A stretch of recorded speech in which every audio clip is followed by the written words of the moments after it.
नमस्कार.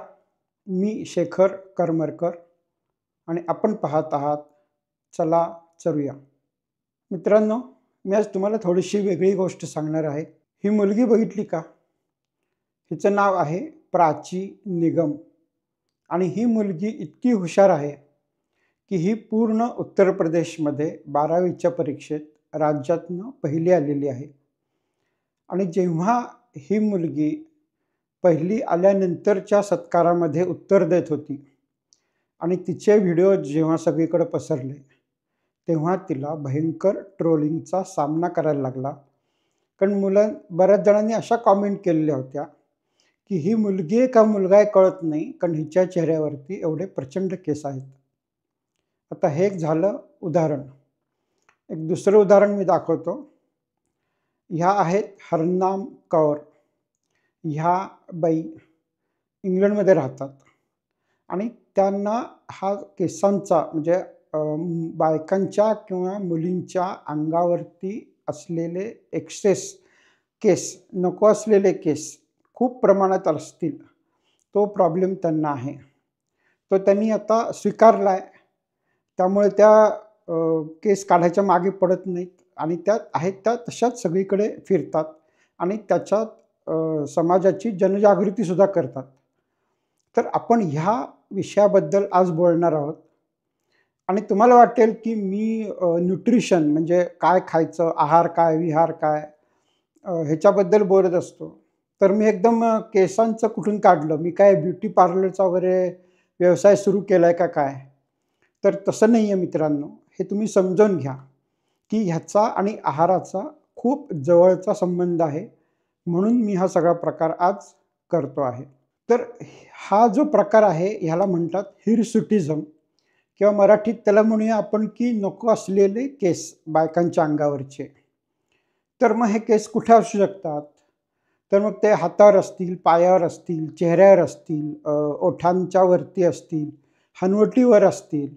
म्हणजे साधारणतः पुरुषांच्या अंगावरती जसे केस असतात, म्हणजे त्यांना दाढी असते, मिशा असतात, पोटावरती, पाठीवरती केस असतात, तशा प्रकारचे केस जर बायकांमध्ये यायला लागले तर त्याला हिरसुटिझम म्हणतो आपण. तर आता ह्या केसमध्ये प्रॉब्लेम्स काय येतात, की बायकांना त्रास काय होतो? तर ॲक्च्युअल केसामुळे त्रास असा होत नाही. पण त्याचा मेंटल म्हणजे त्याचा मानसिक ताण एवढा प्रचंड आलेला असतो त्यांना, की कुठे बाहेर जाता येत नाही, कुणाशी बोलता येत नाही, कुठल्या समारंभात भाग घेता येत नाही. नंतर मग मॅरिटल रिलेशन म्हणजे मग नवऱ्याला वाटतं, की हे काहीतरी फारच विचित्र झालंय. आपल्या बायकोच्या अंगावरती एवढे केस आहेत, तिला दाढी मिशा दिसायला लागल्यात. म्हणजे होतं काय, की हा सगळा सामाजिक आणि वैवाहिक विषय इतका प्रॉब्लेमॅटिक होऊन जातो, की त्या बाईचं जगणं नकोसं होऊन जातं. तर आपण ह्याच्याबद्दल आज बोलणार आहोत.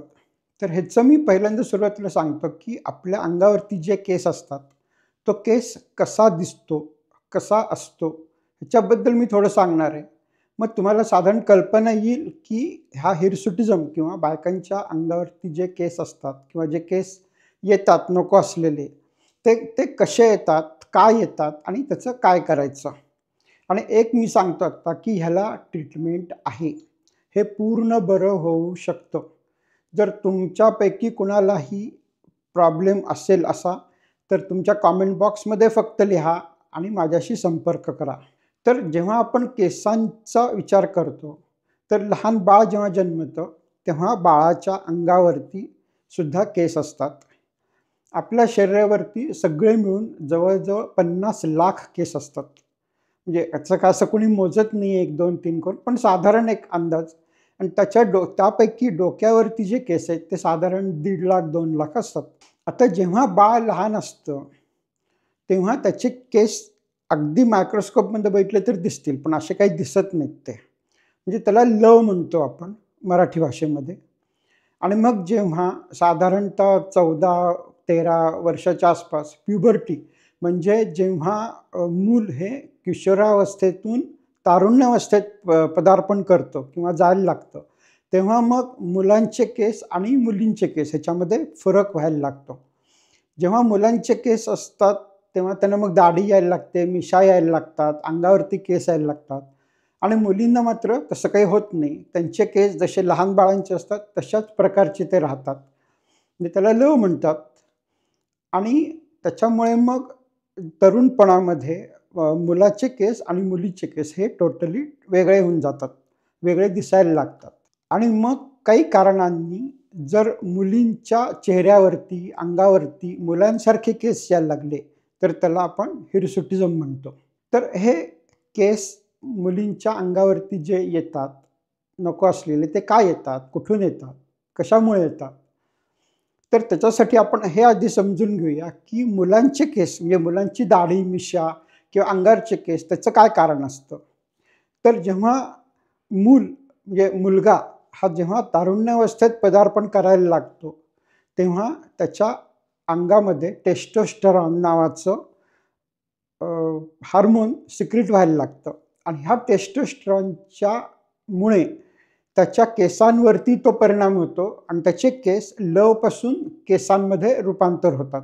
पुरुषांच्या अंगावरचे केस जे तयार होतात, तर त्याचं कारण असतं टेस्टोस्टेरॉन. आणि बायकांमध्ये टेस्टोस्टेरॉन नसतं. त्यांच्याकडे असतात ओव्हरीज. ओव्हरीज म्हणजे अंडाशय असतं. अंडाशयामधनं टेस्टोस्टेरॉन एवढं मिळत नाही. त्याच्यामुळे त्यांचे केस हे वाढत नाहीत.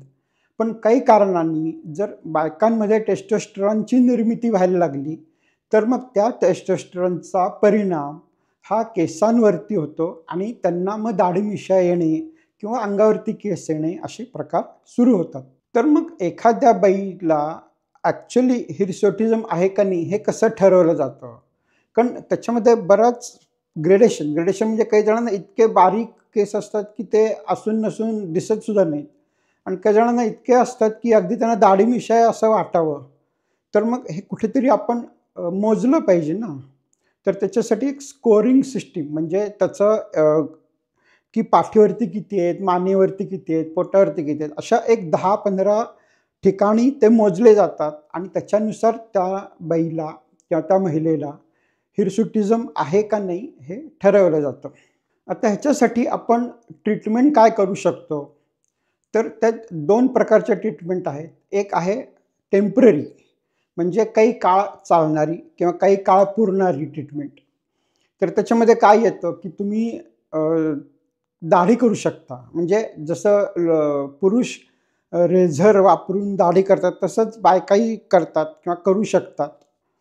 किंवा बरेच बायका अंगावरचे केस रेझरनी काढतात. म्हणजे हा एक प्रकार आहे, हा एक उपाय आहे, जो थोडे दिवस चालतो आणि नंतर पुन्हा एक 15-20 दिवस गेले, महिना गेला, की मग पुन्हा ते केस येतात.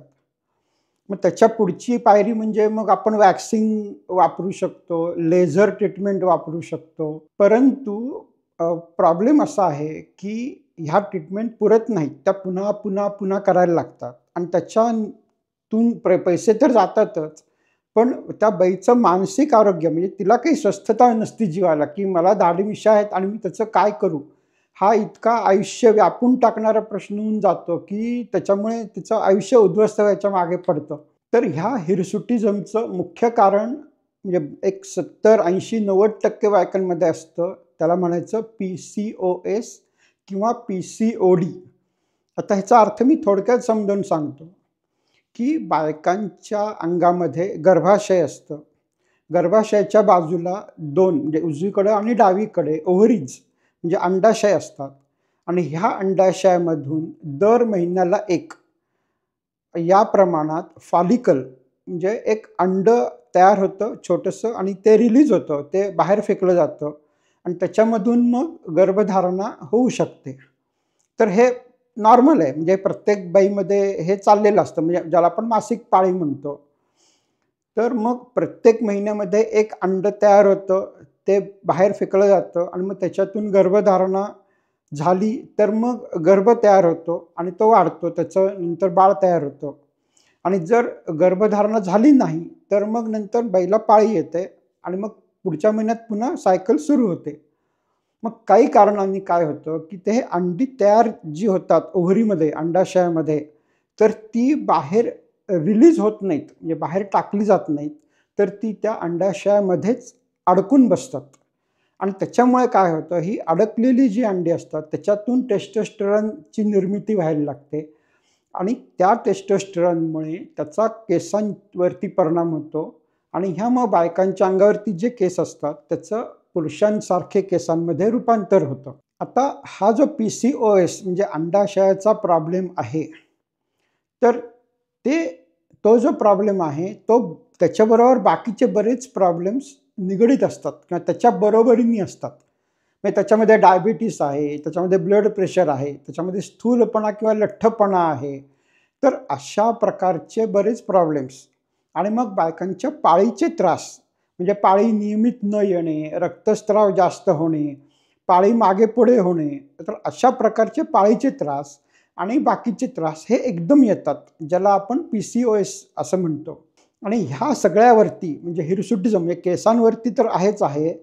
PCOSवरती म्हणजे PCOSमुळे जे केसांचे त्रास होतात त्या सगळ्यावरती मुख्य परिणाम करणारं आणि जास्त दिवस किंवा आयुष्यभर वापरता येईल, आयुष्यभर चालेल अशी एकच ट्रीटमेंट आहे.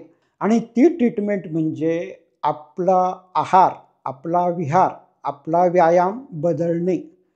जर आपण आपल्या आहारामध्ये काही बदल केले, आता साधे सोपे बदल सांगतो मी, की साखर, मैदा आणि डालडा ह्याच्यापासून बनवलेले कुठलेही पदार्थ खायचे नाहीत. म्हणजे त्यात ब्रेड आला, बिस्किट आला, पिझ्झा आला, पास्ता आला, अ, काय बेकरीमध्ये मिळणारे सगळे आयटम आले, केक आले, लाडू, पेढा सारखे गोड पदार्थ आले, हे सगळे तुम्ही बंद करायला पाहिजे.